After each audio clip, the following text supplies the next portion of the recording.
आपका सवाल इतिहास से जुड़ा है। बाबा साहब की स्थिति क्या थी और उनके दूसरे तरफ कौन तैयार था? यह प्रश्न प्रायः संविधान निर्माण के समय पूना पैक्ट या स्वतंत्रता आंदोलन की राजनीतिक परिस्थितियों से जुड़ा माना जाता है। मैं इसे संक्षेप और स्पष्ट रूप में समझाता हूँ। बाबा साहब की स्थिति, डॉक्टर बी.आर. अम्बेडकर की भूमिका और परिस्थिति।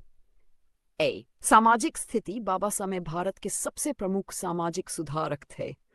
वे अस्पृश्यता, जाति भेद और सामाजिक असमानता के सबसे प्रखर विरोधी थे। समाज का बड़ा हिस्सा अभी भी जातिगत पूर्वाग्रहों से भरा था, इसलिए उन्हें बहुत विरोध भी झेलना पड़ा। राजनीतिक स्थिति। वे उन नेताओं में से थे जो दलितों के लिए स्वतंत्र राजनीतिक प्रतिनिधित्व चाहते थे। वे कांग्रेस से अलग अपनी अलग राजनीतिक सोच रखते थे।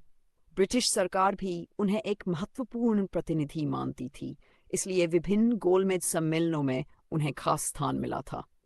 संविधान निर्माण में स्थिति।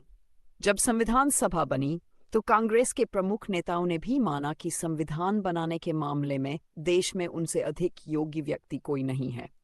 उन्हें संविधान मसौदा समिति का अध्यक्ष नियुक्त किया गया। दूसरी तरफ कौन तैयार था? ये दो संदर्भों में आता है।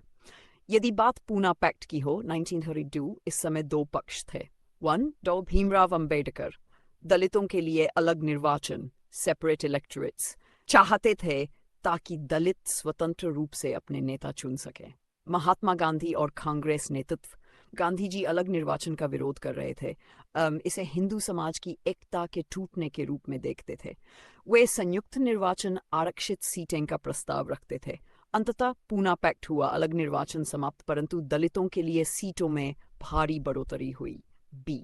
यदि बात संविधान सभा की हो। बाबा साहब वैज्ञानिक, आधुनिक, लोकतांत्रिक संविधान के समर्थक, सामाजिक न्याय को सर्वोच्च मानते थे।